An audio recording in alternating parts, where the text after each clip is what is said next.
¿Qué tal, amigos? Estamos dando comienzo al programa Tertulia Entretenedor. Estaba bien entretenida la tertulia antes de la grabación, ¿no? Sí, parece. Estábamos contando una historia, pero la dejamos para después. No, la puede contar al aire. No, yo estaba contando cuando el pintor José Balmes estaba aceptando un doctorado honoris causa en la Universidad Católica, y de pronto suena el teléfono, y un teléfono celular, y todos nos miramos como diciendo, ¿quién será el que tiene el teléfono prendido? Y Balmes saca el bolsillo el teléfono y dice, perdón, es Ricardo Lagos, dice que era el presidente en ese momento, lo estaba llamando para felicitarlo. Muchas gracias, presidente. Me recuerdo, yo creo que conté la anécdota, ¿no? Me recuerdo que una vez estábamos con Germán Gamonal en el programa Pido la Palabra en UCB Televisión. Sí. Lo hacíamos en directo. Y lo llaman también por teléfono y dice, señores, perdona, llámame un ratito más porque estoy grabando un programa con el candidato a Sebastián Piñera, futuro presidente de Chile. Y yo le dije, bueno, era broma lo que está diciendo, era cuando Piñera era senador. Ah, cuando era senador todavía. Claro, sí, todavía. No se soñaba que iba a pasar eso porque... Bueno, partimos distintos. Qué bueno. José Miguel Insulza, ya lo conocen, candidato a senador por la 15ª región. Es candidato socialista, pero apoyado también por la nueva mayoría. Por parte de la nueva mayoría. Sí, ustedes saben, el PPD tiene otro candidato. Claro, tiene, efectivamente. Que es Salvador Urrutia. Claro. Bueno, ¿por qué le dicen Panzer? Mire, es una historia larga, pero esto nace un día que cuando el presidente Frey cambió gabinete por última vez, por ahí por fines de julio del año 99, en una situación bastante crítica en el país. Entonces, cuando nosotros juramos, cuando juró ese nuevo gabinete, lo principal estaba constituido por Edmundo Pérez en defensa, Carlos Mladenis en la Secretaría General de Gobierno y yo en la Secretaría General de la Presidencia. Yo venía de la Cancillería, por cierto. Un diario de la tarde, un diario que se llamaba La Tarde, que era como el diario de la tercera de la tarde. Era la tercera chica. Exacto, tituló Juraron los Panzers. Pero juraron los Panzers en el sentido del equipo del Santiago Wanderers. Los Panzers, por eso. Los famosos Panzers, ¿no? Y la verdad es que como yo fui el único de esos tres que me quedé en el gabinete de Ricardo Lagos después de esa ocasión, entonces creo que heredé el nombre, por esa razón heredé el nombre. Además me tocó de alguna manera la pega más difícil en ese periodo, porque tenía que ver con los conflictos sociales que había mucho en el país en ese momento. Fue el único año en que el crecimiento de la economía chilena fue negativo, la famosa crisis asiática. Entonces hubo muchos problemas, hubo dificultades con los portuarios, se estaban privatizando los puertos, con los médicos, con los transportistas, etcétera. Entonces yo de alguna manera me tuve que especializar en resolver esas cosas y probablemente en eso me gané el apodo. Bueno, muchas personas le habrán preguntado, pero nosotros le preguntamos porque este programa se transmite para toda Arica. Y a usted lo que más le interesa es que lo conozca Arica, sobre todo en estas anécdotas tan interesantes que son. Y como este es un programa de tertulia, lo queremos hacer bien ameno con usted. Con todo gusto. Dígame una cosa, yo voy a ir directamente al grano. ¿Por qué Arica? Bueno, yo le diría lo siguiente. Yo en realidad, cuando empecé a conversar con mi partido la posibilidad de una candidatura senatorial, a mí me gustaba Arica, era una de las que me gustaba, no le voy a negar que mi familia es toda del Maule, por lo tanto también esa probablemente habría sido interesante, pero me señalaron que lo que estaba disponible era Atacama, lo que se podía hacer era Atacama. ¿No? El partido no le daba en ese momento grandes posibilidades a Arica, y por lo tanto yo asumí ese compromiso, lo tomé, trabajé en él bastante, creo que con bastante éxito, porque finalmente me gané la confianza de todos los socialistas que estaban divididos en Atacama. Pero posteriormente, cuando el partido decidió no llevar candidato en Atacama, me pidió a mí que me viniera a Arica, y yo, después de decir que no, dije que sí. ¿Por qué? Por lo que usted decía antes, dije que sí porque tuve el respaldo de la democracia cristiana, el Partido Radical, de otras fuerzas. Entonces me pareció que era interesante que por lo menos en un lugar del país, esta nueva mayoría que no estaba tan afiatada, pudiera tener un candidato que representara a varios partidos. Y además yo conozco bien, eso fue lo primero. Ahora mi consideración principal fue Arica, yo conozco bien Arica. Yo me atrevería a decir que las regiones del país en que estuve como ministro de Estado durante todos esos años, Arica debe haber sido la segunda después de Valparaíso, donde iba al Congreso todo el tiempo. Estuve aquí muchas veces tanto como canciller, me tocó resolver algunos problemas complicados, el famoso problema del chinchorro. Por culpa suya se pavimentó el Chinchorro. Sí, por sí, en alguna medida sí, pues efectivamente, sí fue por culpa mía. Pero alguien le dijo a usted al oído, ¿con quién te metiste, Iván Paredes? No, pero la verdad es que lo que pasó fue lo siguiente, él me dijo, vamos, yo quiero hacerlo, etcétera. Le dije, mire, déjeme hacer una gestión con el gobierno peruano. Hicimos la gestión, como ocurre muchas veces, y el gobierno peruano no contestó. Y yo partí de la base que no iban a contestar, porque difícilmente iban a contestar que sí, que lo hiciéramos. Me bastó entonces el que dijeran que no lo respondieran. Y cuando llegó el 1 de enero, que era la fecha fijada, bueno, creo que el día, si no me equivoco, en la madrugada, el 2 o el 3 creo, el alcalde pavimentó el Chinchorro y nosotros dijimos como gobierno que el alcalde había ejercido su función como edilicia, como le correspondía, y nosotros no teníamos nada que comentar. Además que era injusto que ahí hubiese una carretera. Así. Bueno, hoy día yo que eventualmente vamos a tener algún día también un problema por un lugar que hay en Azolas con Diego Portales, ¿no? Claro. Que es un famoso sitio que está ahí tapado, está bien bonito, se ve estupendo, ya se valdría la pena construir algo ahí, pero es un sitio cedido en comodato al gobierno de Bolivia. Que nunca lo ocupó, porque al principio lo ocupaba un poco, pero ahora no lo ocupó nunca más.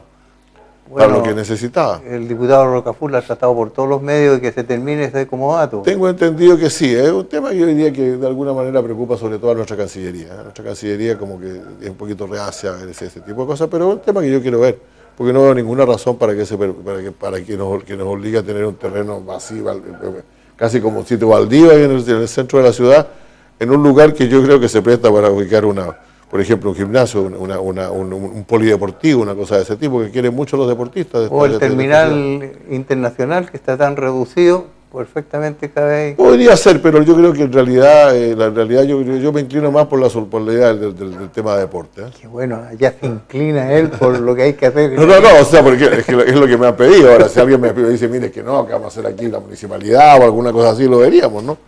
Pero la verdad es que yo creo que es una buena idea esto. Usted sabe que yo soy soy lo que se llama un deportista de sillón. Sigo todos los deportes, me gustan todos los que practico. Y va a cooperar con Deportes Arica. Y voy a cooperar con Deportes Arica por una razón muy simple, porque creo que lo único que salva la pésima estructura que tiene el fútbol chileno hoy día es la existencia de clubes que representan a regiones.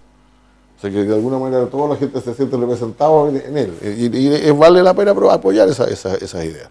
Pero en fin.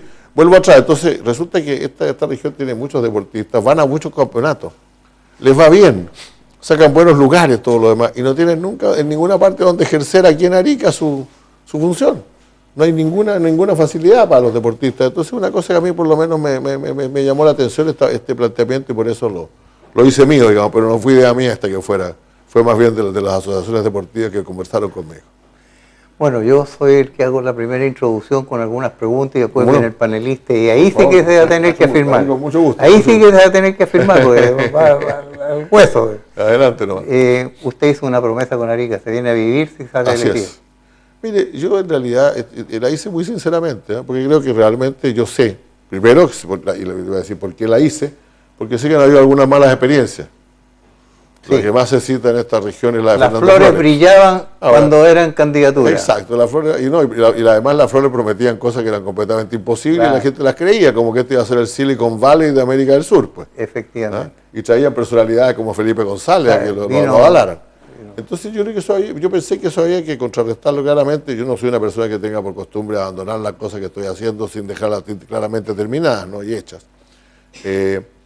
Y por lo tanto me pareció razonable adoptar un compromiso y decir yo no me pienso mover de aquí y no me pienso mover de aquí, por lo tanto, por lo demás ya me he movido tanto en mi vida que realmente hasta me atrevería a decir que este ya sería como el último destino ya, pues son 8 años como senador, entonces ya pensamos en que casi en el retiro, yo estoy en la tercera edad ya, pues no soy un joven. Así que me gusta la idea, lo hice sin ningún problema, no me sentí presionado ni nada, me gustó mucho hacerlo y estoy muy contento. Y pienso vivir en Arica, efectivamente. Vamos a hablar después de la propuesta de las 16 medidas. Pero sí, pero con mucho gusto, claro. Le voy a darle el pase, mire, está con un deseo de hablar impresionante. Pero se ha contenido bien. Alfredo Arregada, no te he saludado, Alfredo. Mucho gusto. Igualmente. Nosotros no lo conocíamos, ¿no? Sí, un gusto estar nuevamente con los teleauditores, ¿no es cierto?, en un programa de conversación siempre tan interesante para todos los ariqueños y parinacotenses. Dicho eso, partimos, cierto, el programa un tanto distinto, pero no por eso no vamos a conversar cosas muy interesantes. Lo primero que yo quería decir es, yo hice acá en algún instante, di una opinión, y yo hoy día la mantengo con algunos matices, siempre hay matices. Y tiene que ver, José Miguel, con en algún instante que había una idea de que los senadores acá, que eran por primera vez en esta región, ¿no es cierto?, tenían que ser locales. Había todo un espíritu local, regional, ¿no es cierto?, donde se defendía las candidaturas que fueran de la cantera, como se dijo aquí en este programa. Yo en esa oportunidad dije que los equipos, haciendo una analogía como usted es futbolero también me va a entender perfectamente, que los equipos en general, cuando no tienen en la cantera los jugadores desequilibrantes, hay veces que tienen que ir a buscar jugadores afuera, y generalmente se potencian con gente de afuera, sí es verdad, eso es un hecho, sobre todo cuando los jugadores tienen una gran relevancia como para ser invitados a jugar en el equipo que lo está convocando. Dicho eso, a mí me parece que efectivamente, y se lo dije a todos los partidos, ¿ya? Yo siempre voy por la cantera, pero cuando la cantera no tiene la persona indicada y uno quiere cambiar el destino del equipo, su competitividad, tiene que hacer algunos llamados adicionales. Yo siento que efectivamente el perfil de don José Miguel Insulza tiene eso, o sea, efectivamente es una persona que tiene un bagaje político significativo, que eso no está en cuestión. Por lo tanto, puede ser una cosa o puede ser una alternativa de convocatoria interesante para la región. No obstante, y aquí viene la pregunta porque uno quiere ver qué es lo que pasa. Esta inquietud no solamente es mía, sino que es una inquietud de la población en general. Teníamos a un candidato, ¿no es cierto?, que venía saliendo de 10 años de la OEA, de secretario de la OEA, ¿no es cierto?, general de la OEA. Y además de eso, ¿no es cierto?, con una visión o con una misión más que nada encomendada por el gobierno de Chile, que era ser agente ante la Haya, donde transversalmente, ¿no es cierto?, los partidos políticos, las colectividades políticas, en términos generales la ciudadanía, veía en José Miguel Insulza que estaban las condiciones dadas para ser esta agente de la Haya. Y de repente, ¿no es cierto?, hay un cambio de giro en estas circunstancias donde nosotros teníamos de alguna manera puesta, y nosotros éramos incumbentes como zona aquí afectada, ¿no es cierto? Sí. Entonces decíamos, ¿qué pasa? ¿Por qué José Miguel deja la condición de agente de la ADIA para postular a una instancia presidencial? Que nos parecía que eso también podría ser una instancia que, digamos, que beneficiaba al país. Pero llega el momento, ¿no es cierto?, en que esto se empieza a aguar. Y no es precandidato.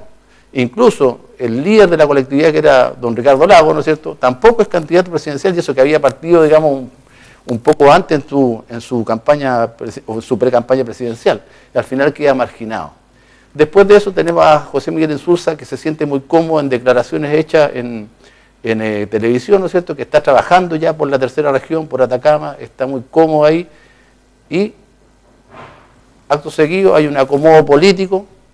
De repente el señor Lautaro Carmona entra ahí, Yanna Proboste, y a usted lo invitan a participar por Arica Parinacota, y usted al principio dice que no. Entonces, la pregunta, y aquí le cedo, digamos, el micrófono, es lo siguiente: la candidatura de don José Miguel Insulza entra debilitada en el contexto político nacional. A ver, déjeme decirle varias cosas. Primero, yo creo que, para que volvamos al comienzo de su planteamiento, el jugar de local es una buena cosa siempre. Por cierto que sí, no lo cuestiono. Por lo tanto, yo no dejo validar que haya gente que, siendo de una determinada región, crea que es necesario tener un candidato de esa región.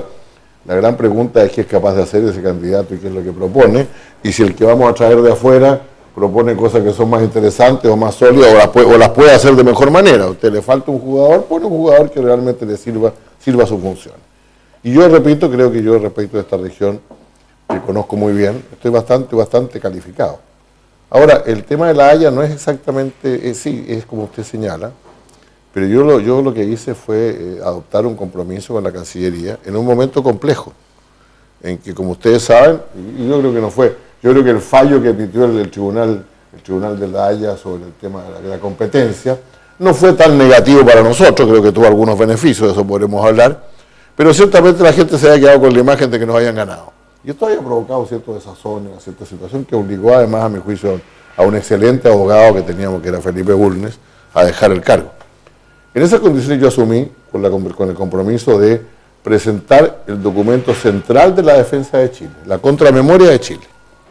Y eso lo concluí puntualmente en septiembre, lo entregamos antes del 21 de septiembre, que era la fecha, fue entregada en La Haya, con lo cual pasábamos a un periodo, yo diría, de bastante receso, porque ahí en adelante Bolivia tenía que responder y recién respondió este año, ¿no? Recién este año entregó su respuesta. En esas condiciones efectivamente se planteó el tema de la presidencia de la República y lo tomé, pero con una condición, que el Partido Socialista había comprometido en su Congreso que iba a llevar un candidato elegido a la presidencia, o sea, que iba a elegir un candidato a la presidencia de la República. Cuando eso no se hizo y se decidió que se iba a elegir de manera indirecta, yo dejé este asunto y manifesté que sí estaba disponible a lo de la senatoría y tomé efectivamente lo que iba a plantear. A mí me interesa, yo le quiero decir lo siguiente, en el fondo de esto hay dos cosas. Primero, yo siempre he dicho que yo admiraba mucho una frase del presidente Kennedy, o una actitud del presidente Kennedy, titulado en las mejores universidades norteamericanas, abogado de Harvard, si no me equivoco, que el día que le permitieron llenar, cuando estaba en el Congreso, cuando llegó al Congreso le pidieron llenar un formulario, y en la parte de profesión puso político. Yo soy político, yo me he dedicado a la política toda mi vida. Por lo tanto, la idea de salirme de la política no me parecía interesante y por eso me ofrecí para ser candidato a senador. Ahora, yo lamento mucho que efectivamente, yo quiero decirle a usted lo siguiente, si ahí me hubieran dicho al principio, desde el comienzo, mira, estas son las cosas que son posibles, como se lo dije además al presidente de partido. Le dije, pero tú no me dijiste que eran posibles estas o las otras, tú me dijiste que solo era posible en Atacama. Y por eso yo adopté una actitud, una política, una decisión de hacerlo, y lo hice a la mejor manera en que podía hacerlo. Y cuando terminé de hacerlo, cuando se decidió otra cosa, el Partido Socialista estaba completamente, que había tenido siempre senador por Atacama, estaba completamente a favor mío. Sin embargo, no fue posible, y yo lo primero que hice fue consultar con la gente de Atacama. Y la gente de Atacama me dijo, mira, si esta cuestión no es posible, pues está bien, o sea, por favor, toma lo que te están ofreciendo, porque esa es una buena posibilidad también de defendernos a nosotros y de representar a nuestro partido. Yo me dedico a la política, y eso es lo que hago yo. Y yo creo que yo puedo hacerlo muy bien por aquí, por Arica. Creo que tengo los contactos necesarios, creo que tengo el conocimiento necesario. Incluso yo me atrevería a decir, para volver al principio, que en el tema de Bolivia es raro que alguien pudiera contribuir mejor desde el Congreso Nacional que un senador por Arica. Porque yo tengo todo ese conocimiento, yo he llevado todo ese tema. Yo he llevado los temas desde que estaba en la Cancillería, yo me tocó llevar ese tema. Fue un tiempo, entre paréntesis, cuando yo estaba en la Cancillería fue un tiempo excepcional de una buena relación con Bolivia, en que los presidentes se encontraban a cada rato, se juntaban, etc. Eso no se construyó con mi gestión en la Cancillería. Fue un tiempo en que terminamos prácticamente todos los asuntos que faltaban con Perú, siempre surgió alguno nuevo, después surgió lo del mar, pero cuando yo en los días que yo salí de la Cancillería y empujado por mí, finalmente se puso el Cristo sobre el morro y se dio por terminado ese asunto. Yo conozco esta región, he estado en todas partes casi en ella. Entonces, ¿por qué no hacer una contribución? Ya me pareció que valía la pena hacer una contribución y me siento muy cómodo aquí. Entonces, ahora, para terminar este tema de los afuerinos, si yo le pregunto a usted o al público que escucha, ¿quién es la persona que en Chile, quién es el político chileno que más ha hecho por Arica en su historia? Don Carlos Ibáñez del Campo. Mira, y no era de acá, era de Linares. Sí, era pariente, era primo de mi madrina y nació en Linares, efectivamente. Yo hasta conozco la casa donde nació y donde iba de niño, así que eso lo conozco bien. Y sin embargo, Juan Carlos Ibáñez del Campo parece que hizo muchas cosas por Arica. Ahora no sé si le habrán dicho, no sé si habrá venido acá para que le dijeran afuerino, pero la verdad es que él creó en esta región algo nuevo, hizo algo nuevo en esta región. Esta región es lo que es hoy día, a pesar de todos los problemas que ha tenido después, gracias a un afuerino, pues. Entre paréntesis, dicho sea de paso, el que defendió hasta la muerte, no olvidemos, no soltéis el morro, fue don Benjamín Vicuña Maquena. Yo no sé si Benjamín Vicuña Maquena alguna vez estuvo por acá. Entonces, ¿por qué no puede hacer una contribución? No me estoy tratando de comparar con ellos, ¿no? Pero por cierto que estamos hablando de gente que contribuyó poderosamente a la existencia de Arica y esta región. Bueno, yo creo que los pergaminos suyos, el currículum que tiene internacional y nacional, bastante. Eso no está en juego. Lo que pasa es que, tal como decía Alfredo, la gente tenía la perspectiva de que los dos primeros senadores por esta región que costó tanto, acuérdese que estuvimos a punto cuando nació la región de tener senadores propios, pero fue Adolfo Saldívar, ministro del Interior, que dijo no. Andrés Saldívar. Adolfo no. Adolfo falleció. Sí, querido amigo, falleció hace algunos Gran amigo de Adolfo Saldívar. Por eso me acordé de él antes de Andrés. Y entonces la gente quedó preocupada de la noche a la mañana, y lo que más quizás lo condenó, don José Miguel, lo que más lo condenó, que usted dijo... Yo no iba por Arica. Calama, ¿Por qué? Porque estábamos en los momentos finales en que yo creía que debía ser leal a mi gente hasta el final. Claro, Atacama o nada. Dijo, y hoy día yo le quiero decir lo siguiente: todos los ariqueños pueden tener la certeza que yo me voy a defender con el mismo entusiasmo. Los voy a defender con el mismo entusiasmo con que defendí eso. Yo no soy de los que sueltan nunca, yo no suelto nunca las cosas que tengo que hacer. No soltéis el morro. No soltéis el morro, no suelto nunca las cosas que tengo que hacer. No me puede mostrar ninguna en que haya soltado las cosas y haya dicho, mire, me voy por vencido, me voy. Ahora, el que no cree esto, y no solamente uno, pues tiene un elenco de como, son de ocho candidatos más para votar por ellos. Si no creen en mí, voten por otro. Pero naturalmente, pues si la democracia consiste en eso, cada uno vota por el que quiere. Ahora, yo creo que yo puedo hacer un gran papel en eso, lo digo con franqueza. Don José Miguel, quizás las redes sociales, quizás el andar de la gente en la calle y todo, se preguntan, y yo se lo voy a preguntar derechamente porque las preguntas pueden ser necias, pero las respuestas deben ser inteligentes. Sí, es cierto, es cierto. No hay preguntas impertinentes y respuestas impertinentes. Los indican como padrino del alcalde de San Ramón.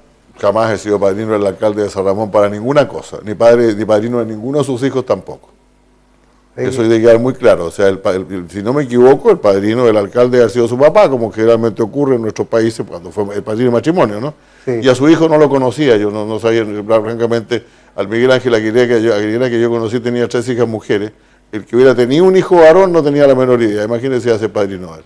Bueno, para eso este programa, porque para aclarar las cosas, porque a lo mejor muchos... Se lo agradezco mucho porque se dice mucho. No se atrevían a preguntárselo. Se dice mucho. Ahora yo quiero decirle lo siguiente: yo con el señor Aguilera, lo conocí, trabajé con él en política cuando era muy joven él.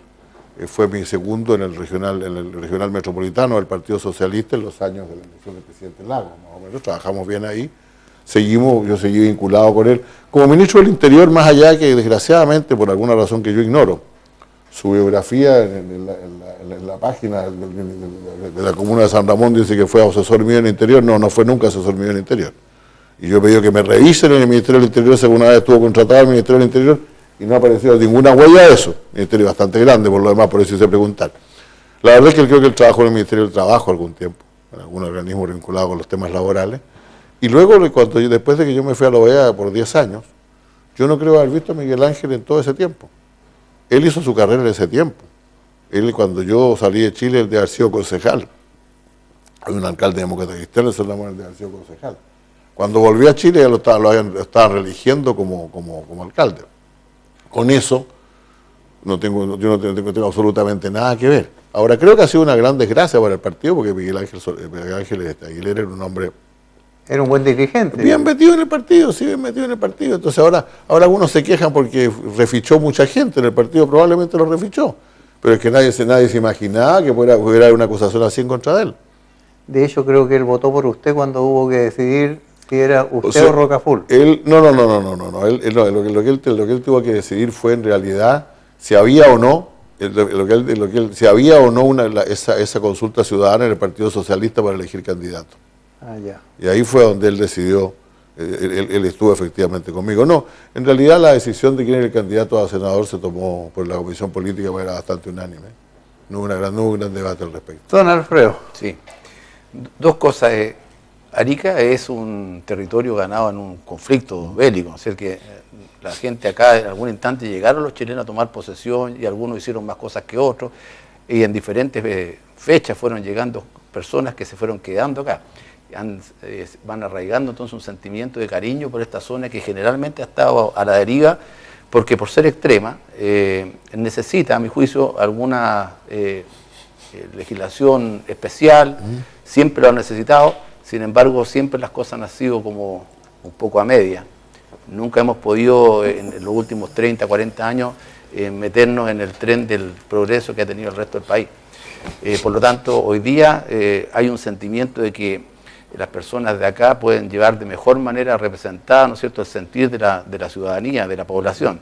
Pero no quiere decir en ningún caso que no hayan personas que puedan venir acá a participar de nuestra sociedad con un perfil profesional potente, ¿no es cierto?, y con un compromiso de verdad. Yo veo que para cambiar un poco esta imagen que han tenido los senadores anteriores, usted firmó un compromiso ante notario, ¿no es cierto?, y lo hizo público en las redes sociales. A mí me parece bien en la medida que todo esto se cumpla. Se lo planteaba la vez en el momento anterior, José Miguel, por lo siguiente, porque tal como usted lo dijo, senadores anteriores también llegaron acá con una propuesta interesante, personas que tenían tal vez un perfil también bastante avesado políticamente, pero al final de cuentas trabajaron más en Santiago y para el concierto nacional que regional, y las cosas fueron quedando acá tal como estaban. Sin embargo, yo no quiero ser impertinente con lo que quiero decirle, pero a mí me hace un contrasentido esto, y la verdad que quisiera despejarlo. Cuando una misión tan importante como la de la Haya se la hayan digamos, confiado a usted como agente, ¿no es cierto?, y usted dice, yo no dejo las cosas a media. Eso quedó ahí, boteando, y eso tiene de alguna manera una relación con nuestra región. Entonces, uno quisiera despejar esa duda. Con mucho gusto. Mire, yo no solamente dejé el asunto cerrado por el lado mío, el tema de la contramemoria, sino que además me empeñé mucho en que la persona que me reemplazara fuera quien es, a mi juicio, el mejor abogado internacional que tiene Chile. No, y cuando digo esto, hay historias de don Alejandro Álvarez, de otras cosas. No. O sea, Claudio Grossman es un abogado chileno que tiene la segunda, el segundo tenencia más antigua de un decanato en Derecho en una universidad norteamericana. De todos, a norteamericanos o extranjeros, no ha habido más que un decano en toda la historia de los Estados Unidos que ha estado más tiempo en una universidad como Claudio Grossman, que prácticamente desarrolló la Escuela de Derecho de la Universidad de la American University de Washington, de ser una universidad chiquita y poco conocida en esa materia, a ser una de las top del país. Bueno, no en vano el salón central de la Facultad de Derecho, que era una impresionante universidad, de la Facultad de Derecho de la Universidad de la American University, se llama Decano Claudio Grossman. Yeah. Es el título que le pusieron hoy día. Bueno, yo me empeñé mucho en que Claudio, que era mi coagente, se quedara como agente, y ese es el papel que está cumpliendo hoy día. O sea, ese cargo no quedó vacío, ni mucho menos, por Dios. Quedó a cargo de la mejor persona que podía estar en eso. Por lo tanto, yo diría que no hubo, y además quedó en un periodo en que la continuidad era perfectamente posible, porque había, repito, desde el momento en que se entregó la contramemoria, había por lo menos 6 meses para que pudiera armarse un equipo. De hecho, el equipo se armó y ya contestó la réplica boliviana, ya presentó la dúplica, con mucha soltura, porque hasta le sobró tiempo para eso. Entonces yo no creo haber producido ningún problema, por el contrario, creo haber contribuido a la solución del problema. La verdad es que yo creo que Chile está hoy día en mucho mejores condiciones de ganar ese juicio, o por lo menos de obtener un resultado que sea aceptable para nosotros, que lo que estaba cuando yo lo tomé, que es lo que hay que valorar. Don José Miguel, usted que tiene bastante experiencia internacional, la relación nuestra con Bolivia, bueno, sabemos que tanto la relación con Perú y Bolivia, cuando hay deficiencia o cuando hay poco interés de la población en el presidente que está gobernando, Chile es el caballito de batalla. Sí, sobre todo en el caso de Bolivia, no diría tanto en el caso de Perú, ¿no? Bueno, yo creo que eso es así hoy día. O sea, yo creo que este es un tema. Mire, aquí hay varias cosas que considerar. Primero que nada, yo sé que el presidente Evo Morales consultó en sus momentos complicados. Perdón, estas cosas no las digo y no las digo yo, las dijo él. No se requiere ningún servicio de inteligencia, puede estar en los diarios. Él dijo alguna vez, yo decidí, o sea, yo quería denunciar el Tratado de 1904. Y mis abogados me dijeron que no se podía, que no tenía ninguna posibilidad de lograrlo. Y me ofrecieron en cambio esta posibilidad de demandar a Chile por faltar a una promesa de negociar con nosotros una salida al mar. Bueno, yo creo que eso es lo que hizo efectivamente, pero que él no ha perdido nunca de vista la posibilidad de denunciar el Tratado de 1904.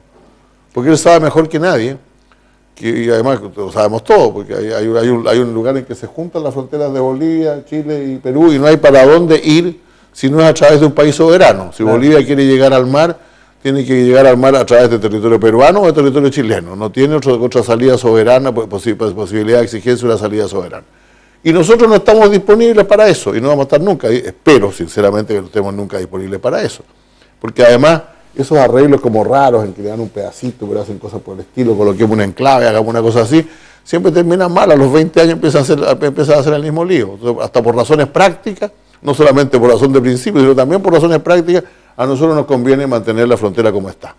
Con todas las facilidades para Bolivia que Bolivia necesite. Incluso nosotros en algún momento le ofrecimos a Bolivia, porque ellos tienen el derecho de libre tránsito, y se les pide que digan a través de qué puertos quieren salir. Y ellos siempre han dicho que eligieron siempre Arica y Antofagasta. Se les ofreció que fuera por otro lado, se les ofreció Iquique, no lo han querido aceptar. Entre paréntesis, esto es tan amplio que mañana podrían decir que irme para Valparaíso, igual tienen derecho a libre tránsito, ¿no? Claro. Pero, entonces, la situación se va a mantener, yo creo, por algún tiempo, esta situación de contradicción en que ellos lo que quieren es una salida soberana y nosotros no tenemos ninguna posibilidad realmente de cumplir eso. Ahora, esto ocurre a veces entre los países, ¿no? Ocurre muchas veces. Y lo que a nosotros nos corresponde en este caso es entender que primero entender que eso ocurre, que los temas no los va a resolver el juicio de La Haya. Yo estoy convencido que el juicio de La Haya, lo más allá que va a llegar, va a decir qué bueno sería que Chile y Bolivia se negociaran entre ellos. Sería bueno, pero no va a decir que es obligatorio. No va a decir que es obligatorio ni nosotros tenemos ninguna obligación de negociar.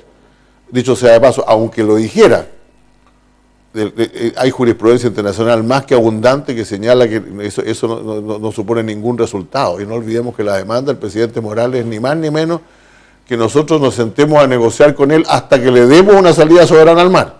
Eso no lo va a aceptar jamás, Chula, jamás. Pero que vamos a seguir con un problema, vamos a seguir con un problema. Y eso requiere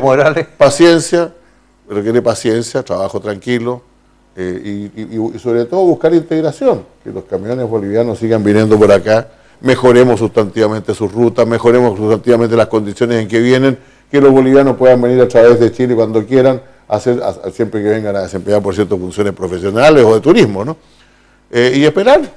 Este tema no se va a resolver en poco tiempo, Nuestras relaciones con Bolivia van a seguir tensadas siempre mientras el presidente Morales insista en que nosotros hagamos algo que no estamos disponibles a hacer. Y ese caballito de batalla que tiene lo mantiene en el poder, así que... Cierto, además ahora que ya no consiguió acuerdo al tribunal acuerdo para modificar la Constitución, algo va a inventar de nuevo para seguir siendo presidente. Yo no sé por qué, ese es un mal que muchos presidentes de nuestra región tienen, porque esta obsesión de colgarse al poder de manera pero tan permanente y tan ostensible, además de manera artificial, ¿no? Pero yo creo que eso va a seguir, que él va a continuar en eso, por desgracia, y no hay nada que podamos hacer al respecto, salvo mantener la calma. A nosotros no nos conviene pelearnos con Bolivia, nos conviene que los camiones bolivianos sigan pasando, que los barcos se sigan embarcando, ojalá podamos ampliar el puerto, que se pueda ampliar el puerto. O hacer uno nuevo. Sí. Mire, el nuevo puerto tiene un problema, visto que mucha gente habla con bastante facilidad aquí de un megapuerto. Bueno, como sabemos, un megapuerto no tiene solamente que ver con la carga, tiene que ver con el calado de los barcos. Y el calado de los barcos que están, porque del calado... que requiere un megapuerto para el norte, sí, por favor, si al norte tendríamos que tener un muelle de más de 2 kilómetros dentro del mar para llegar a ese calado, con dificultad. Entonces yo creo que lo que nosotros podemos hacer en cambio es dándonos tiempo para esto. Yo estaba hablando mucho con expertos del puerto, con gente que trabaja en el puerto, y ellos creen que es posible ampliar el puerto de la capacidad que tiene hoy día de algo más de casi 4 millones de toneladas, porque ya se han hecho muchas mejoras. Ellos dicen, algunos me han dicho hasta 7, no, pero hasta 6,5, 6 a 6 millones de toneladas, sí. ¿Cómo?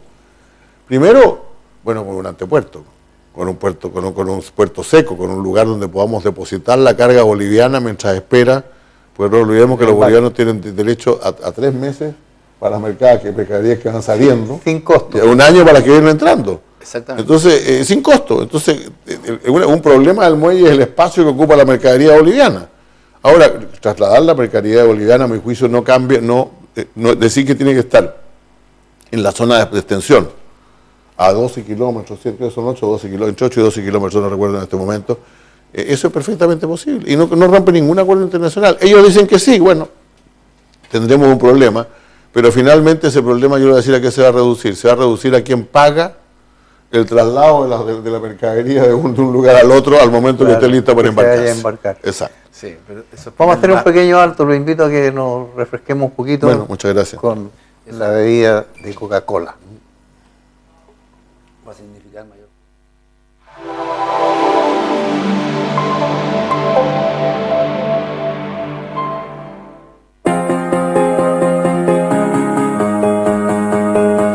This is what it feels like.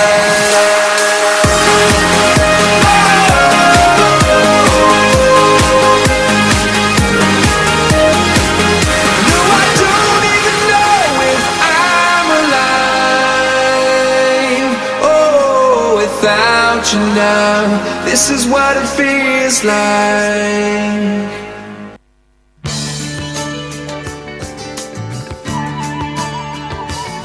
Sofri S.A., desde su creación en 1990, año tras año aporta el 15% de sus ingresos brutos percibidos a las 11 comunas que hoy integran las regiones de Arica, Parinacota y Tarapacá. Dichos aportes van en directo beneficio de sus habitantes y representan la posibilidad de mejorar su calidad de vida de manera concreta. Significan a su vez el acceso a infraestructura social, en la que adquiere gran importancia para quienes habitan cada una de las comunas de esta zona extrema. Estos recursos resultan de la combinación de la gestión empresarial de la compañía y la confianza y el trabajo de los usuarios del sistema, asegurando que el éxito de Sofri signifique un mayor bienestar para los habitantes de estas dos grandes regiones del norte de Chile.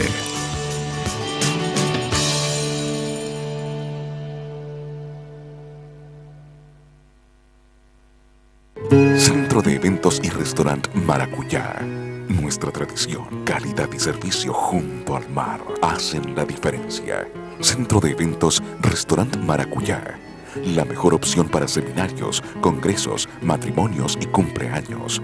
Amplios salones en un grato ambiente. Centro de Eventos y Restaurant Maracuyá. Costanera San Martín 321, teléfono 222-7600. Reservas www.restaurantmaracuyá.cl.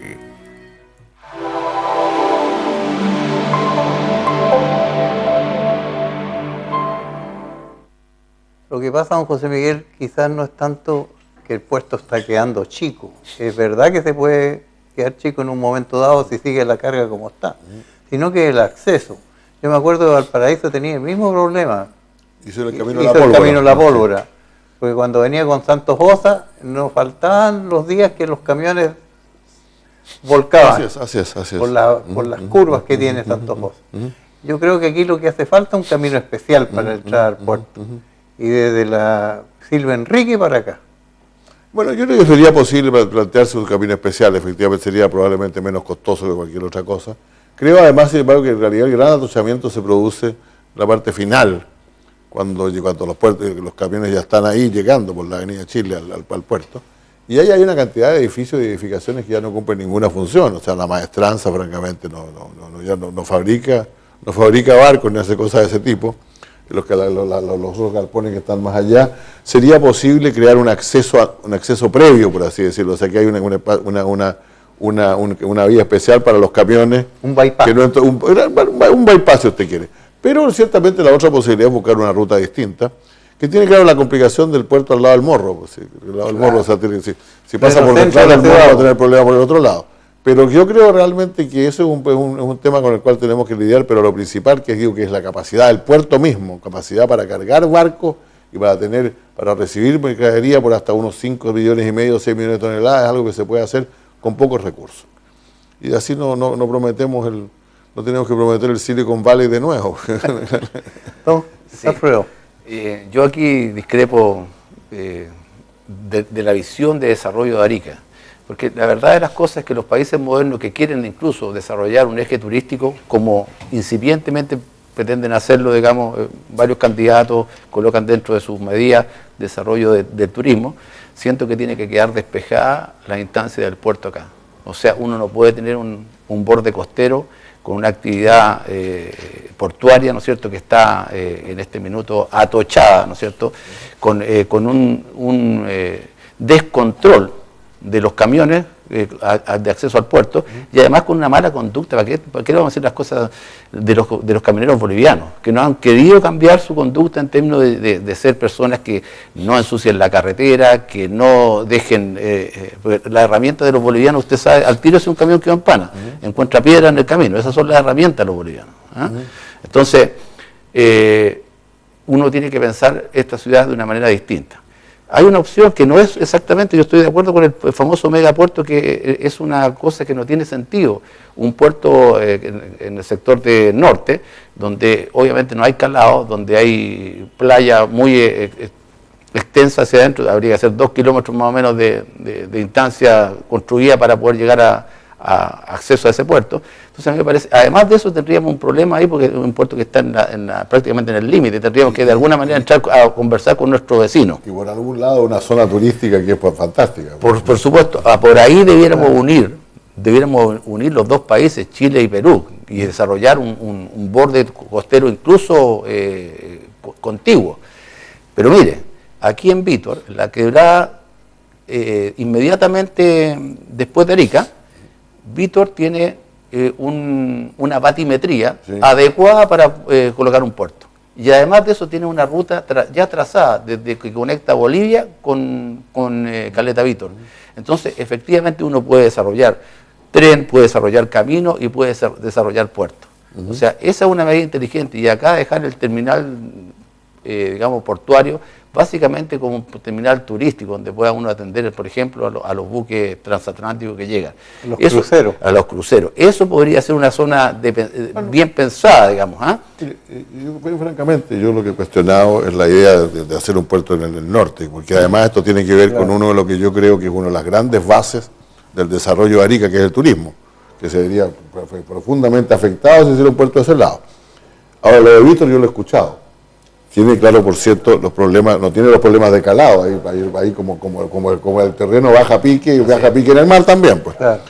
Y por lo tanto, claro, no ha tenido un problema de calado, tiene un problema, por así decirlo, del tamaño del puerto, del tamaño del puerto, o sea porque mucha de la carga tendría que ser bajada por andariveles y por otras cosas. Claro. Sin embargo, yo le confieso que yo no soy completamente opuesto a una solución así si se me plantea. Creo que es una solución, sin embargo, que va a durar algunos años y entre tanto hay que ampliar el puerto. Claro. Eso no estoy en absoluto. Es más fácil ampliar el puerto. Y es fascinante la idea de tener precisamente una salida que llegue más por el sur y que de alguna manera deje de lado la ciudad, etcétera. Yo también sueño cuando paseo camino por el puerto, con un puerto que sea para cruceros, para turismo, para todas esas cosas. Una marina. Con la ciudad, claro, es una cosa ideal. El problema es que el puerto es muy importante, no se puede detener. Yo digo, agrandemos el puerto que tenemos y discutimos, vemos con calma de qué manera vamos a hacer el puerto por el sur, ¿por qué no? Es que ahí está la visión donde yo discrepo. Al puerto le queda su concesión una cantidad de años. ¿Sí? Y yo siento que efectivamente el operador del puerto tiene que hacer la inversión en conjunto con la empresa portuaria para que el puerto en esos 30 años opere adecuadamente y dé el rendimiento que tiene que dar. Eso es un problema de ellos. No es una política pública, es un problema de ellos. La política pública está en sacar el puerto de ahí y colocarlo en otra instancia, ¿no es cierto?, donde le dé calidad de vida a la población y proyecte la ciudad hacia el futuro. Y eso es lo que yo creo que tenemos este tiempo para pensarlo, y yo no lo cuestiono, solamente he cuestionado la idea del megapuerto en el norte, que es una cosa que parece muy discutible. Pero yo estoy perfectamente disponible para conversar lo otro. Ahora, claro, tiene costo, esto hay que conseguirlo. Estos temas en el Plan Nacional de Puertos del Gobierno de Chile, estos temas ni siquiera están planteados. Hay planteados otros muy interesantes para Talcahuano, cosas para el Paraíso, este tema ni siquiera está considerado. Por lo tanto, va a requerir un esfuerzo político muy grande el convencer a quien tiene que tomar esa decisión de Estado que usted señala, esa decisión de Estado, de que lo haga. Exactamente. De que se haga, porque estamos hablando de un puerto que a escala de lo que son los otros del puerto del país, no es de los más grandes. Pues entonces, de convencerlo que hay que hacer un gran puerto en otra parte, van a decir lamentablemente, bueno, pero ¿de dónde sacamos la plata para eso? Mejor agrandemos los que tenemos en otro lado. Si esto es un tema al final de política pública, yo estoy de acuerdo en eso. Yo no cuestiono ninguna otra alternativa, lo único que creo, si me permite solamente una digresión, yo creo que nosotros tenemos que custodiar al máximo, dos aspectos del desarrollo económico de nuestra región que son muy importantes, que son, primero, el tema agrícola y segundo, el tema turístico. Yo creo que esos son los dos pilares reales en los cuales vamos a desarrollar el mejorarle la vida de la gente. Por lo demás son las cosas en que trabaja más gente en esta región, por el servicio y en la agricultura. Y por lo tanto, cualquier desarrollo que se haga del tema portuario tiene que mantener, por así decirlo, incólume las posibilidades de desarrollo agrícola y las posibilidades de desarrollo turístico. Ese es el punto que hay que decidir aquí. Yo voy más allá, José Miguel, mire, la verdad que la región, independientemente que hoy día se separa ya llevamos 10 años separados de Tarapacá, no ha logrado un despegue adecuado en términos de poder, por último, ser autosustentable, digamos, en el sentido de generar sus propios recursos. Por lo tanto, más que insistir sobre dos ejes que han ido creciendo significativamente, no digo que no hayan progresado, pero son insuficientes como para poder sacar a la ciudad de la instancia en que se encuentra. Nosotros somos la tercera región de menor ingreso promedio en Chile, la tercera. $3.000 per cápita. Exactamente. Y no nos hemos subido al tren, digamos, del progreso que han tenido otras regiones. Sin embargo, nosotros estamos en la idea, y yo particularmente soy una persona que impulso colocar una base productiva acá en la región que permita, ¿no es cierto?, colocar valor agregado, hacer manufactura, y además de eso colocar otros dos ejes que son interesantes, donde la región tiene de alguna manera beneficios y tiene particulares atributos. Por ejemplo, desarrollar desde acá las energías renovables no convencionales. Por ejemplo, nosotros podríamos estar dando a las energías que necesita el resto del país, con una buena carretera eléctrica, uno desde acá va inyectando la electricidad. Y lo segundo es que, si bien es cierto, no hay proyectos mineros de gran envergadura que hoy día estén en carpeta como un gran prospecto, tampoco hemos hecho mucho en buscarlo. Y lo que necesita Chile en este minuto para poder mantener por lo menos su producción minera es buscar minas nuevas que le permitan, ¿no es cierto?, seguir liderando en el mundo su condición de productor de cobre. Bueno, mire, yo creo que hay discrepar un poco en varias cosas, ¿no? Primero, si hablamos del turismo actual, ciertamente es muy insuficiente respecto de lo que Arica podría hacer. Mire, yo me asomo, yo estoy ahí viviendo en un edificio ahí que está prácticamente al lado del casino. Yo miro todas las mañanas el mar, veo la playa y digo, pero esto podría ser realmente un resort de primera categoría mundial. O sea, ¿a qué vienen Arica? ¿A qué va a venir Arica la gente que viene de Perú, que viene de Bolivia, que otra? Pues vienen fundamentalmente a la playa, vienen al mar. Entonces, ¿por qué no pensar en esa zona como una zona de desarrollo turístico? ¿Por qué no? Porque si es que es muy grande esa playa, como ustedes, se llega hasta Perú. Claro. Si nosotros incluso resolviéramos algunos temas con Perú, podríamos agrandarla más todavía, pues claro. Si Arica llega, si por el lado del mar, el norte es plano hasta casi hasta Lima, hasta Lima, diría yo. Entonces, ¿por qué no pensar en grande un turismo que sea mucho más que eso? Y en la agricultura, yo creo que hemos progresado mucho en la agricultura, no cabe duda. Basta con ir a las ferias alrededor de Santiago, yo voy mucho a esas cosas, me gustan las ferias. Pero es que por ahí por agosto, septiembre, si usted llega a cualquier kiosco, en cualquier negocio ahí en Santiago, en cualquier feria, dice, ¿y estos tomatitos de dónde vienen? De Zapa, señor. Entonces, pero el problema que hay es que cualquier agricultor con el cual yo he hablado, los que son serios realmente, le dicen, el problema es hídrico, el problema es agua. Ahora, para agua tenemos los embalses, para agua tenemos, por cierto, el entubamiento del canal, porque se pierde mucha agua ahí. Para agua tenemos esta promesa de la desaladora, que yo espero que funcione, y tenemos el Lauca. El viejo y querido Lauca, al cual nos hemos peleado tantas veces, y que es un río que sale de su matriz, de su origen, con unos 850 metros cúbicos por segundo, y llega a Bolivia con 2.400. Algunos me dicen 2.800, pero son 2.400. Claro, entre medio el río se nutre de fuentes subterráneas, todo lo demás, pero ¿por qué no solo ocupamos solo 650? Claro. 650 metros cúbicos. Claro, el problema cuando yo era el canciller de Choquehuanca dice que le hemos quitado su agua, es porque la salida hacia el valle de Azapa y hacia abajo es muy cerca del comienzo del río. Entonces, claro, efectivamente por un cierto van 200 del río. Pero después se llena de agua otra vez, pues. Y esto ocurre en territorio chileno. Y si ese es territorio chileno, pues tenemos que pedir permiso para hacer esas cosas. Aguas chilenas. Y eso permitiría crear una cosa que yo digo mucho en mi programa, lo que algunos mismos, lo que han dicho alguna gente que trabaja la tierra, sobre todo en el valle de Azapa, la creación de nuevos valles productivos. Yo he estado en Hacha, por ejemplo. En Hacha una mina es una polvareda, pero resulta que hay gente que tiene cultivos, bonitos cultivos ahí. Cultivo. El problema es que el propietario, pequeño propietario más notable que yo he conocido, que tiene todo tipo de pepinos, de tomates, de todo lo que usted quiera, paga $93,000 pesos mensuales diarios por agua. Trae agua a costo de más de 90,000 pesos diarios. Entonces cuando le va mal, o sea, cuando la agricultura está como está hoy día, los precios están bajos, ese señor va a perder plata este año. Claro. Entonces nuestra obligación es darle agua a esa gente para que cree nuevos valles productivos, no para que crezca más todavía en Azapa, porque ya no puede crecer mucho más. No, pero sino que en todas partes hay tierra fértil, lo que falta es agua. Entonces yo creo que sobre eso yo insisto. Entonces lo primero, yo creo que esos son dos pilares muy sólidos de desarrollo que tiene esta región. En cuanto comparto plenamente lo que usted dice en cuanto a la energía. Creo que nosotros no hemos aprovechado suficientemente la energía limpia. Y me asalta una gran duda respecto de la minería, porque he encontrado un gran rechazo a la idea de que esta sea una región minera de muchos ciudadanos. Es raro encontrar algún ciudadano que piense que esta región podría expandir la minería de alguna manera significativa. Aquí tenemos un experto en minas. No sé.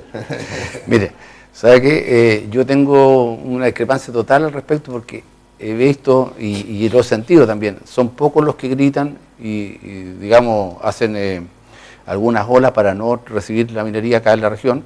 Sin embargo, cuando yo lo puedo decir, hay una encuesta que está, digamos, en la página del gobierno regional, que se hizo en la administración anterior, donde el 93% de las personas decía que estaba a favor de un proceso minero. Ese proyecto no funcionó, o sea, ese proyecto finalmente no fue posible realizar. No, pero eso es otra cosa, es un asunto político, y un proyecto de pequeña, o sea, uno no puede mezclar los temas. Hay pequeña minería, mediana minería y gran minería. La gran minería, para poderla ejercer o hacer, primero tiene que uno detectarla. Y estamos en una etapa de recién de exploración. Uno podría estar fomentando la exploración y eso no lo está haciendo el gobierno actual. Entonces se está limitando a la pequeña minería. Son proyectos muy menores, ¿no es cierto?, donde algunas personas dijeron y pusieron algunos recursos, no eran toda la población. Y el caso del proyecto Los Pumas, que ni siquiera era de cobre, era manganeso, y lo único que hizo el comité de ministros, una vez que prácticamente el titular lo olvidó, ¿no es cierto?, es no darle, no aceptar la resolución de calificación ambiental que había tenido al interior del CEA y que la Corte Suprema había ratificado como proyecto evaluado correctamente. Bueno, como digo, son opciones. Naturalmente yo no cuestiono la validez o los argumentos de determinadas opciones. Yo creo que Arica tiene una vocación fundamentalmente por la agricultura y por Arica y Parinacota, por la agricultura y por el turismo. Creo que otro tipo de industrias pueden existir. Yo, por cierto, soy partidario de conseguir o de obtener, lo haremos de todas maneras, lucharemos por eso, que nos devuelvan la zona franca industrial que es de autónoma. De la SOFRI, pues eso me dice. Autónoma, hay que no solamente eso, sino que la SOFRI ha actuado directamente para evitar que se entren ahí proyectos industriales, pues. Entonces hay que conseguirlo de vuelta. Estoy de acuerdo con las energías limpias, tenemos una discrepancia respecto de la minería que no creo que vayamos a resolver aquí. De hecho, tuvimos tan mala suerte que un senador compartido como Fulvio Rossi se inclinó por Iquique en el momento que había que decidir por la zona. Así es, cuando se planteó el tema de la zona franca industrial. Bueno, yo creo que además, dicho si me permite, no es que quiera cambiar de tema, usted es el que tiene derecho a cambiar de tema, pero es que la gente habla mucho de estos asuntos cuando se discuten y le interesa, ¿no? Pero lo que le interesa más, cuando uno va por la calle y escucha a las señoras en las ferias y todo, es salud y delincuencia. Y son temas que realmente preocupan en esta región. Me han impresionado la persistencia con que la gente habla de eso. Hablemos de ello, porque usted hizo un programa con 16 ponencias. Así es. Dentro de eso está la salud y está la delincuencia. Por la salud el tema es menos complejo de describir. O sea, esta es una región que tiene la mitad de las capacidades de salud que tienen las otras regiones del país. En términos de camas por habitante, 1.3 por cada 1.000 habitantes, en circunstancias que el resto del país tiene 2.2. Ahora no hablemos de la OSD porque ya ahí quedamos bastante mal. Entonces, lo que se trata es, faltan cosas, pero lo primero que falta es más hospital, más camas de hospital. Y además faltan equipos médicos, el famoso, conocemos el tema ya emblemático del angiógrafo, faltan profesionales. Ahora yo siempre digo que cuando faltan profesionales y faltan equipos médicos, las dos cosas son paralelas, porque hay una división profesional, un muy buen cardiólogo que estará acá, hay unos y bastante buenos, pero es difícil conseguir unos cuando no tienen los equipos necesarios para trabajar. Entonces, yo creo que ese es un tema que justifica algo que ha dicho la ministra de Salud, que hay que hacer un plan más general para Arica. Pero entre tanto, algunas pruebas de la buena voluntad de esto se podrían hacer, y entre ellas el angiógrafo, por ejemplo, para mí es una cuestión muy, muy central. Pero que hay que construir un nuevo hospital, y ojalá construir un nuevo primero, modernizar el que hay. No tiene mucha posibilidad de expansión ahí mismo. No hay más terreno. No tiene posibilidad de expansión ahí mismo. Por lo tanto, hay que construir un nuevo hospital, yo creo, sobre todo en la zona norte, que es donde se ha llegado más gente, y es una tarea indispensable. Lo mismo, algo parecido pasa con la policía, con la seguridad. Hablamos de muchas cosas. Yo esta mañana estaba en una feria. Le habían robado el celular a 3 personas en la mañana en la feria. Pero no hay un solo carabinero en la feria.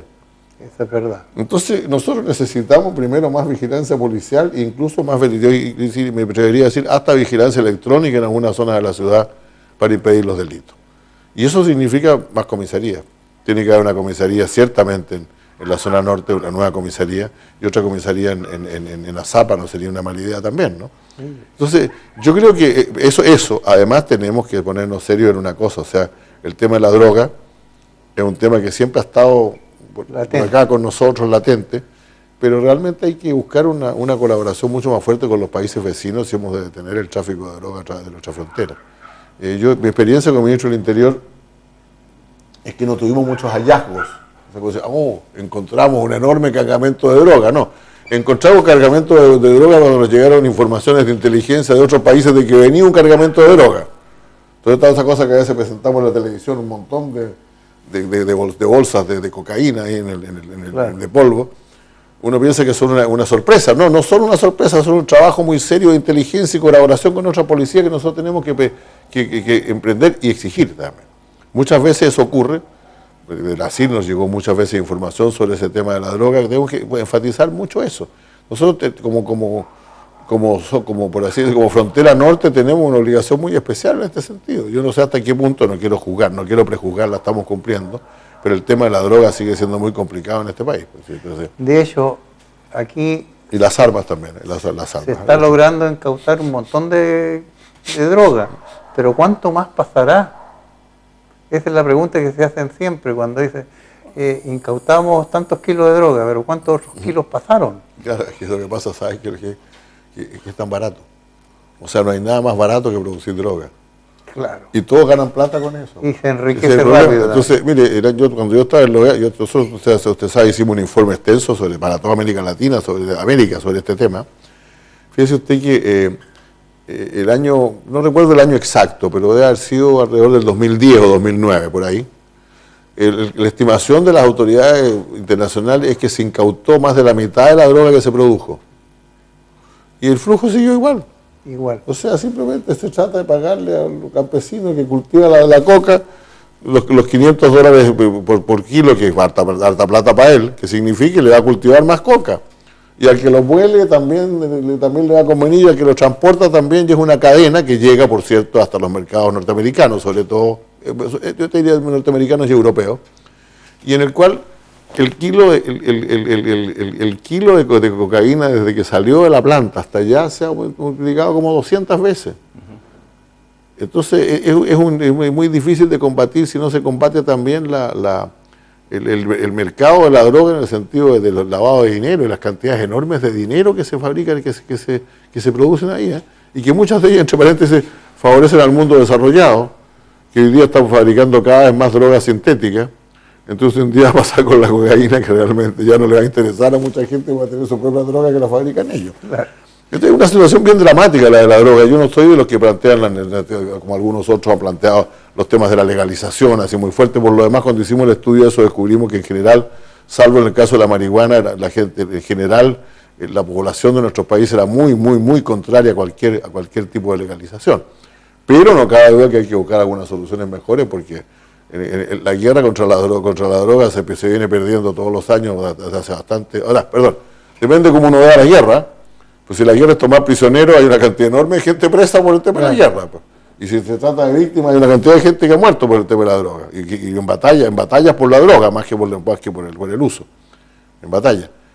Pero al mismo tiempo la droga sigue fluyendo y cada vez la fabrican más, porque repito, es muy barato producirla. Claro. Y se enriquece muy rápido. Yo lo tengo que cambiar de tema, desgraciadamente. Sí, cómo no. Está re interesante. Con mucho gusto, adelante. Me interesa saber por su campaña cómo se ha sentido. Yo me he sentido contento, fíjese. Te confieso que al principio era un poquito incierto lo que iba a pasar, pero hoy día la gente en general me ha tratado muy bien. Hay algunos, como decía naturalmente, que tienen nuestra opción, y me parece válido que tengan nuestra opción, pero me he sentido bastante cómodo. Yo creo que va a ser una campaña más bien apretada, no entre todos los candidatos, sino entre pocos candidatos. El resultado, por lo tanto, nadie tiene clavada la rueda de la fortuna. Aquí vamos a saberlo recién el 19 de noviembre. Bueno, esa es la mejor encuesta, el 19 de noviembre. El 19 de noviembre es la encuesta de veras, la conjetura. Don Alfredo. Sí, varias cosas.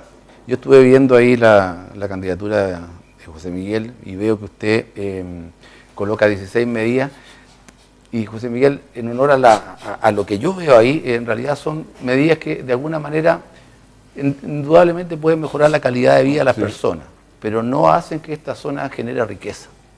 Y una de las cosas que necesitan las personas para poder tener un mejor bienestar es que esta zona genere riqueza para poder pagar los servicios que uno como Estado quiere darle. Porque no puede ser de que esta zona siga subsistiendo en base a subsidios, ¿no es cierto?, que dé el gobierno central. Sobre todo cuando la intención es, hoy día la conversación es otra, la conversación de todos los candidatos es que la administración central sea cada vez no tan expansiva, ¿no es cierto?, y cada región tenga un grado de libertad, ¿no es cierto?, en función, por ejemplo, de la instauración de los gobernadores, gobernadores elegidos. ¿Ya? Entonces, desde ese punto de vista, las medidas que nosotros quisiéramos como ciudadanos ariqueños que se esbozaran, tiene que ver con generar riqueza, más que solamente mejorar una condición de vida que además tiene un costo, que al final ese costo lo tiene que asumir el gobierno central, y el gobierno central va a tener que poner las platas nuevamente. Yo no sé si alcanzará en función del endeudamiento que tenemos como país en este minuto para poder tener un futuro un tanto auspicioso. Pero dicho eso, es lo siguiente. Dos cosas donde yo creo que usted, en función de su perfil, tiene una competencia y tiene mucho que decirnos. Cómo relacionarnos con Bolivia para poder, de alguna manera, suplir esta instancia negativa, ¿no es cierto?, de no integrarse, más bien de pelearse, ¿no es cierto?, igual cosa con el Perú. O sea, aquí hay algo que tenemos que hacer nosotros como zona para aumentar nuestro tamaño de mercado, incorporarnos cada país, porque al final queremos de alguna manera ofrecernos ciertos servicios que nos pudieran ir generando un cierto valor acá, cierta riqueza. Porque cuando uno dice quiero desarrollar un eje turístico, no puede estar pensando en lo europeo, porque los europeos tienen miles de destinos que son mucho más baratos, con mucho más servicios, ¿no es cierto? Y no van a venir acá. De hecho, Chile, como aparte de las Torres del Paine, no tiene ningún destino mundial turístico. No es un país turístico. Entonces, cuando uno quiere desarrollar un eje turístico y decir, mira, yo quiero verme como Viña, por ejemplo, el turismo, su PIB no alcanza, digamos, para poder ser la primera región del país. No alcanza. Yo siento que tiene un desarrollo turístico bastante mayor que el que nosotros ni siquiera hemos soñado acá localmente.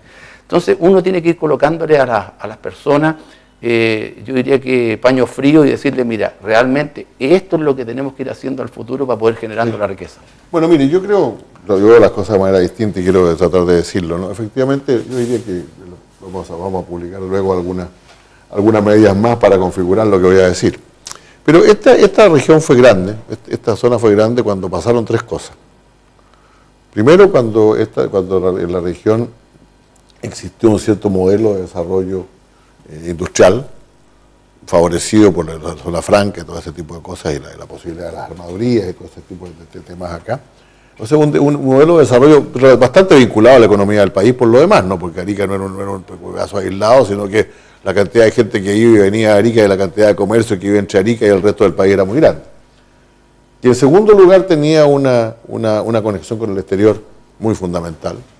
Tenía, por cierto, no solamente el puerto, que siempre, sino que con Perú, con Bolivia, estaba el Pacto Andino, toda esa cosa. Había por lo menos la visión de un centro de desarrollo en la parte central de América del Sur. Y había también un gobierno autónomo, si se quiere, en el sentido que la Junta de Adelanto de Arica decía la mayor parte de esas cosas, probablemente usted la constituiría de manera distinta hoy día. Bueno, con todo respeto, la Junta de Adelanto de Arica del siglo XXI es lo que podemos tener ahora. O sea, un modelo productivo que realmente genere riqueza, estoy de acuerdo en eso, vamos a hablar de eso de inmediato, por una parte, que por otro lado genere riqueza y mejore la calidad de vida de sus habitantes. Eso lo tenía menos la Junta de Adelanto en otros tiempos. Por otro lado, tenga esa conexión con el exterior, fundamentalmente con los caminos que conducen al interior de América Latina, pero también hacia el Asia-Pacífico. Y en tercer lugar, que tenga un gobierno autónomo. Yo primero, lo primero que yo haría en el Senado sería ir a pelear, pero a muerte, por la autonomía de las regiones. Porque no podemos seguir como estamos. O sea, y no es solamente, la gente dice autonomía de las regiones y después lo pone en su programa como la elección de los gobernadores regionales. No. Mucho más que eso. Un gobernador regional sin plata y sin atribuciones no sirve para elegirlo, estoy claro en eso. Ahora, ¿qué es lo que pienso yo? Yo creo que eso es perfectamente posible y ahí hay medidas que están planteadas. Yo insisto, el tema agrícola, el tema turístico, el tema portuario y el plan de zonas extremas. Porque yo sí creo que el presupuesto nacional de Chile debería pagar por una serie de cosas que ocurren en Arica, pero que tienen que ver con la situación del país, ¿no? O sea, nosotros no tenemos la carretera con la carretera o la ruta 11, porque nosotros creamos que es bueno para Arica, sin duda que es bueno para Arica, sino porque tenemos que cumplir con un tratado internacional y hacerlo de la mejor manera posible. No tenemos una serie de gastos en defensa y otras cosas que tengamos que hacer nosotros. No tenemos que discutir este tema de si se le ceden o no al ejército determinadas de extensiones de terreno. Son temas que corresponden necesariamente a la política nacional y se realizan en Arica, pero además porque está demostrado que en un país como el nuestro, las regiones centrales tienden a tener mucho más facilidades económicas que las regiones extremas, y si uno quiere realmente tener un país armónico, un país en que no ocurra lo que ocurre hoy día, que las 3/4 partes de la gente viven entre Concepción y Valparaíso, si uno quiere tener algo distinto, tiene que favorecer y darle facilidad a las regiones. Yo no creo en esto de la cancha pareja, no existe lo que se llama la cancha pareja. Digámoslo francamente, si no existiera el plan de zonas extremas, esta sería la región del país que tendría menos fondos de inversión. Obvio. Por lo tanto, el plan de zonas extremas hay que mantenerlo. No puede ser que todos los años el presidente de la República, o la presidenta en este caso, decida si hay o no hay plan de zonas extremas, o cada cierto número de años. Lo decidió la presidenta Bachelet, ojalá lo decida el próximo presidente, pero por favor, sería mucho más fácil que estuviera una ley que las regiones extremas tienen que gozar de determinados beneficios para desarrollarse. Yo creo que si nosotros gozamos esos 4 factores, no niego la posibilidad de otros, al lado del tema industrial, el tema energético, nosotros tenemos efectivamente la posibilidad de construir un modelo económico adecuado para Arica que nos va a permitir crecer y nos va a permitir resolver algunos de nuestros problemas sociales.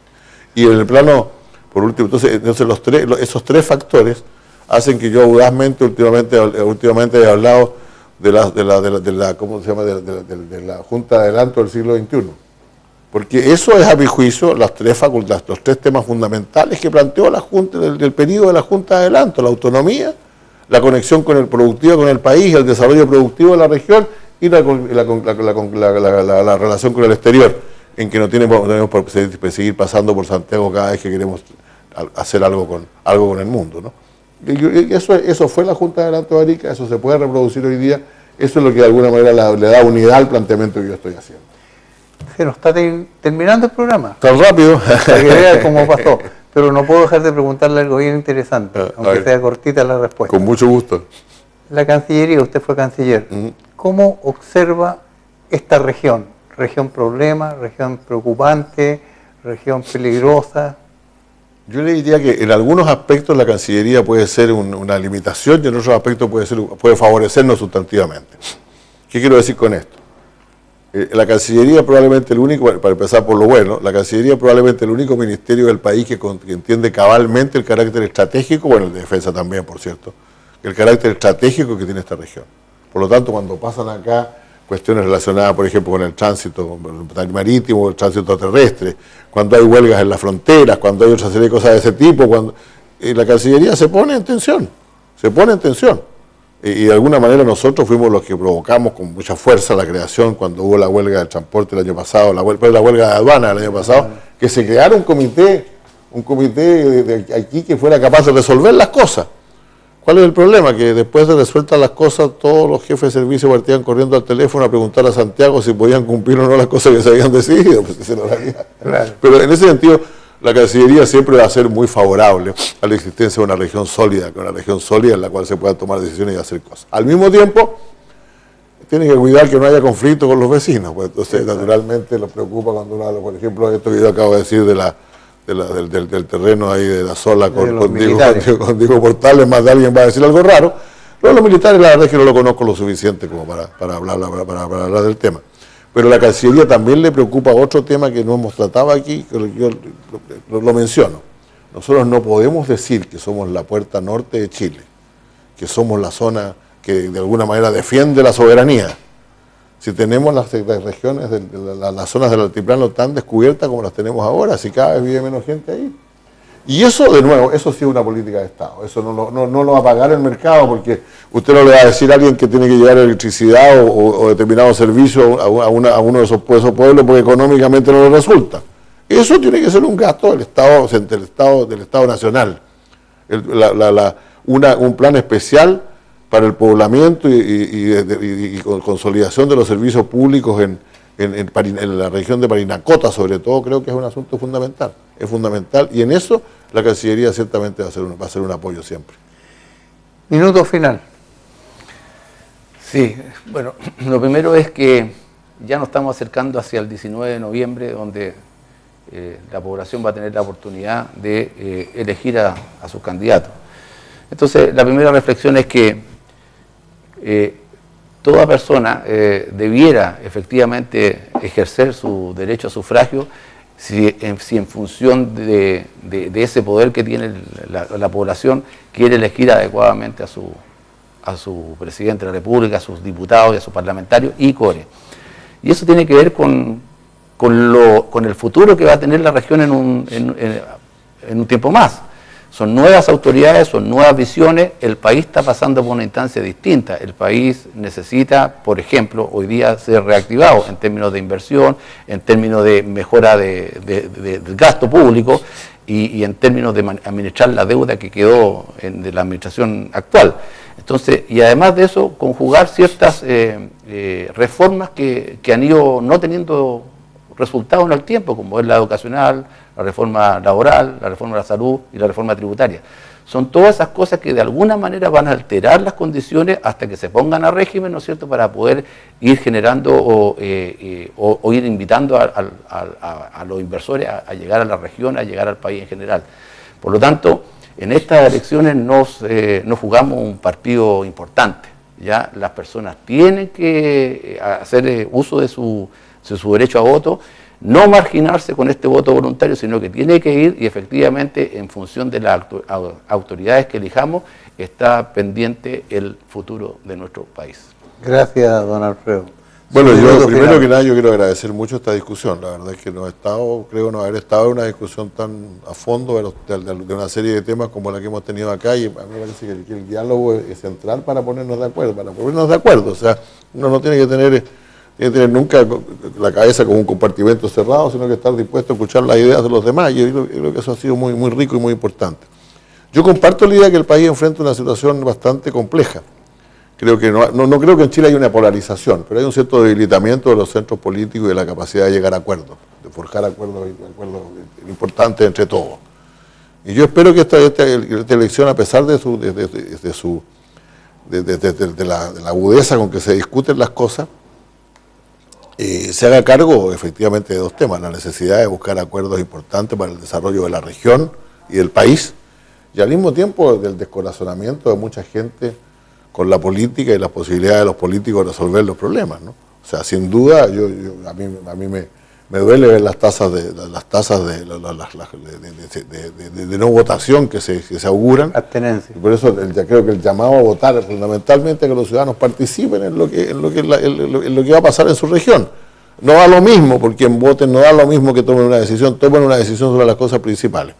Pero al mismo tiempo creo que, repito, que el próximo, yo auguro que el próximo periodo de este país va a ser más tranquilo. Creo que va a mejorar el crecimiento económico, que se puede mejorar el crecimiento económico en la medida de nuevo que nos pongamos de acuerdo en las cosas que queremos hacer, que se puede mantener una condición social mejor, se puede sacar partido de muchas de las reformas que se han hecho para ir hacia adelante en temas educativos, de salud y otros, y eso crea el clima para que esta región piense en grande, como he dicho yo, piense en grande, pueda resolver muchos de sus problemas, nuevamente sobre la base de la participación de todos sus habitantes. Hay temas que no hemos discutido aquí. Está llegando mucha gente, el tema de la migración es un tema que le preocupa a muchas personas, no puedo dejar de mencionarlo, pero son temas en los cuales también podemos llegar a acuerdos. Yo por ejemplo, soy muy partidario de que la migración exista, pero al mismo tiempo acepto todas las cosas que dicen en materia de la necesidad de controlar mucho mejor la gente que está llegando, por cierto.